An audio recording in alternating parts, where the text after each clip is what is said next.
आचार्य चाणक्य भी प्रश्न करते हैं, कहते हैं सुखस्य मूलम किम। ये तो मनुष्य रूपधारी हैं, मनुष्य नहीं है। अगर ये सब मनुष्य होते तो वेद को ये थोड़े कहना पड़ता मनुर्भव, मनुष्य बनो। आर्य समाज उसी का नाम है जो इस संसार में सबसे उन्नत समाज है। आज का विषय है कि सुखी जीवन, उन्नत समाज और वैभवशाली राष्ट्र को बनाने के उपाय क्या है। तो प्रश्न सबसे सर्वप्रथम यही होता है कि सुख क्या है। सुख का पता चले तो सुखी जीवन बने, और सुख का ही पता न चले तो सुखी जीवन कैसे बने। क्योंकि वर्तमान में संपूर्ण विश्व में हम एक विकासशील देश हैं, और हमसे जिनको हम कहते हैं कि बहुत एडवांस, बहुत आगे, कितने आगे हैं ये तो विश्लेषण का विषय है। लेकिन हाँ, जरूर बहुत सारी चीज़ों में वे आगे हैं, इसमें कोई समस्या भी नहीं। तो क्या विकास ही सुख का मूल है? क्या विकास में सुख सन्निहित है कि जो जितना विकसित है वो उतना सुखी है? यदि इस परिभाषा को खोजें और दुनिया को देखें तो पता चलता है कि ऐसा तो नहीं है। क्योंकि विकसित देशों में भी दुख कम नहीं हुए। पीछे मल्टीनेशनल कंपनी में काम करने वाला हमारा एक युवक था, वो कहता था कि जब हमें कॉल आती है और वहाँ के जो वृद्ध जन हैं, जब उनका कोई टेलीविज़न खराब हो जाता है, कोई इंस्ट्रूमेंट रुक जाता है, तो वो बड़े भावुक हो जाते हैं। कहते हैं हमारे आगे पीछे बातचीत करने वाला, हमारा दुख समझने वाला कोई नहीं है। हमारा एक दोस्त था, ये कंप्यूटर, ये टेलीविज़न, और ये भी 2 दिन से बंद है, आप इसको जल्दी से ठीक करो। तो वो ऑनलाइन जो प्रोसेस होते हैं उसके अनुसार उसको ठीक करने का कार्य करते थे। तो कहते थे आप जो बातचीत करते हैं, आप जैसा हमसे व्यवहार करते हैं, उससे लगता है कि आप अपने व्यक्ति हैं। और ये स्वाभाविक है कि भारतीयों में अपनापन विकसित करने की एक सुदीर्घ परंपरा रही है। ये जिससे भी जुड़ते हैं उसे अपना बनाने का प्रयास करते हैं, और एक स्वाभाविक रूप से करते हैं, कोई उसके लिए बनावटी नहीं होता है। तो प्रश्न उठता है कि सुखी तो वे भी नहीं है, तो सुख क्या है? क्या सुख भवन बनाने से होता है? क्या सुख गाड़ी खरीदने से होता है? क्या सुख गहने खरीदने से मिलता है? क्या सुख वस्त्र से मिलता है? क्या एक बालक जब माता पिता की छांव में आता है तो सुख अनुभव करता है क्या? या युवक होने पर पति पत्नी का जो सानिध्य एक दूसरे को प्राप्त होता है, क्या उसमें सुख है? या जब वो वरिष्ठ हो जाता है और उसके छोटे छोटे बेटा बेटी पोता पोती आंगन में खेलने लगते हैं, तो क्या उनके खेल को देख करके जो अनुभूति होती है उसका नाम सुख है? आखिर क्या है सुख? किसको कहते हैं सुख? ये एक बड़ी जटिल परिभाषा है, क्योंकि कई बार हम संसार में देखते हैं कि जिससे एक व्यक्ति को सुख मिल रहा है उसी से दूसरे को, बोलिए जी, दुख मिल रहा है। जो हमारे लिए सुख का विषय है वो दूसरे के लिए दुख का विषय है। आखिर ऐसा क्यों? सुख अगर है तो सबके लिए होना चाहिए। और जब हम इस संसार में अपने जीवन को प्रारंभ करते हैं तो सब लोग खोजते क्या हैं, इसमें प्राप्त करना क्या चाहते हैं? संसार से हम क्या चाहते हैं? हम धन कमाते हैं किसके लिए? सुख प्राप्त करने के लिए। हम विवाह करते हैं किसके लिए? बोलिए जी, सुख प्राप्त करने के लिए।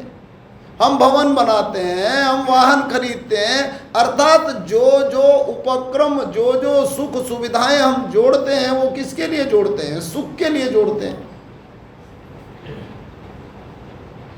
परंतु ये सुख है क्या कि हम इसके पीछे दौड़ते रहते हैं और ये हमसे दूर, बोलो जी, भागता रहता है। अर्थात कभी कभी लगता है कि अब पकड़ में आ गया, लेकिन दूसरे ही पल पता चलता है कि ये तो हाथ से फिर छूट गया।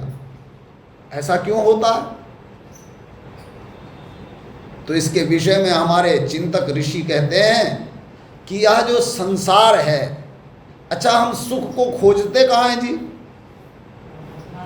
संसार में, इस संसाधनों में, संसार में। और ये संसार नित्य है या अनित्य है? अनित्य है। अर्थात लंबा चलता है कि क्षणिक रहता है? कैसा रहता है? क्षणिक। तो जिसकी सत्ता स्वयं क्षणिक है, क्षण भंगुर है, वो हमें अच्छा हमें सुख कैसा चाहिए? क्षणिक कि दीर्घकालिक? कैसा चाहिए जी? कोई ऐसा सोचता है क्या कि आज गुलाब की पंखुड़ियां बरस जाए जितनी बरसनी है, कल से तो मुझे गुलाब के कांटों पे ही रहना है? कोई है तैयार संसार में? कोई तैयार नहीं है। वो तो प्रतिदिन गुलाब की पंखुड़ी ही चाहता है, वह गुलाब के कांटे कभी चाहता नहीं है। लेकिन क्या प्रतिदिन गुलाब की पंखुड़ियां मिलती हैं? नहीं मिलती।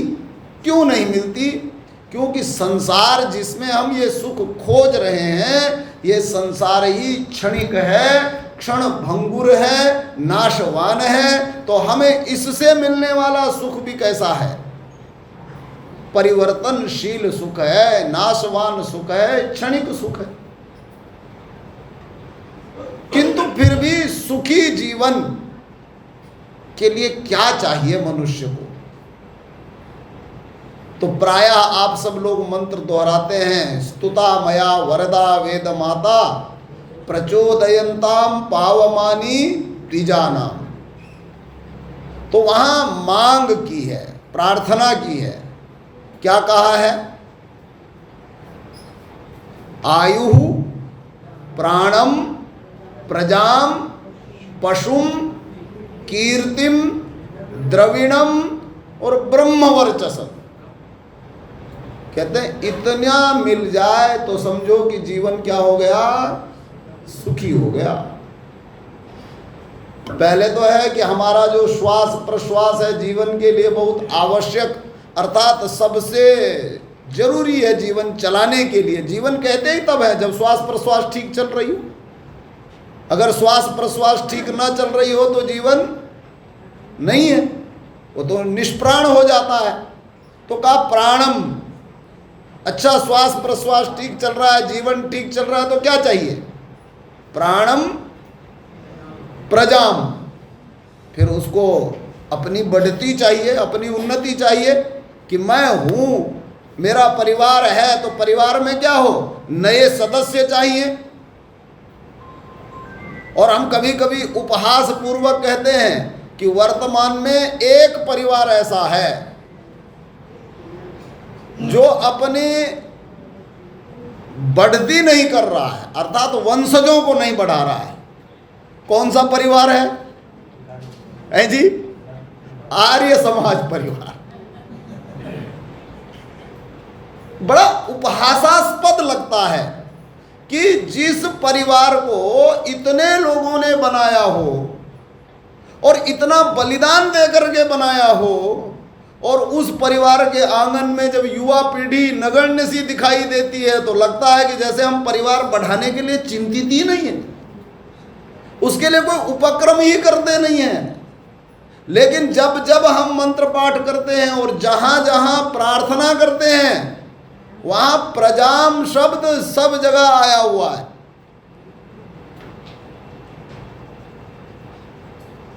अयंत इद्म आत्मा जात वेदस्तेने ध्यस्व वर्धस्व चेद्ध वर्धय चास्मान प्रजया।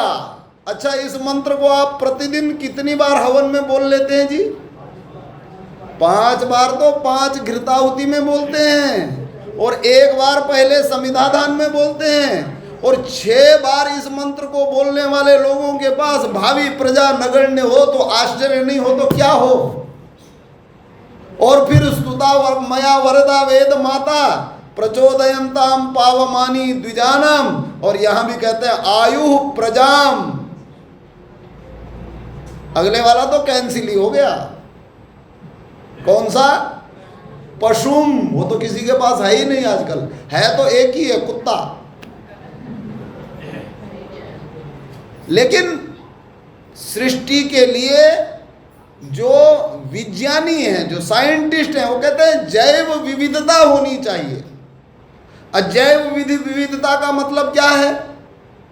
कि गाय भी हो, घोड़ा भी हो, बकरी भी हो, भैंस भी हो, अर्थात जितने प्रकार के मनुष्य ने जीव जंतु बनाए हैं, जो पालने योग्य हैं वो हमारे आंगन में हो, और जो ना पालने योग्य हैं वे जंगल में हो। जंगल हमने छोड़े नहीं, घर हमारे छोटे हो गए, ना घर में बचे और ना जंगल में बचे।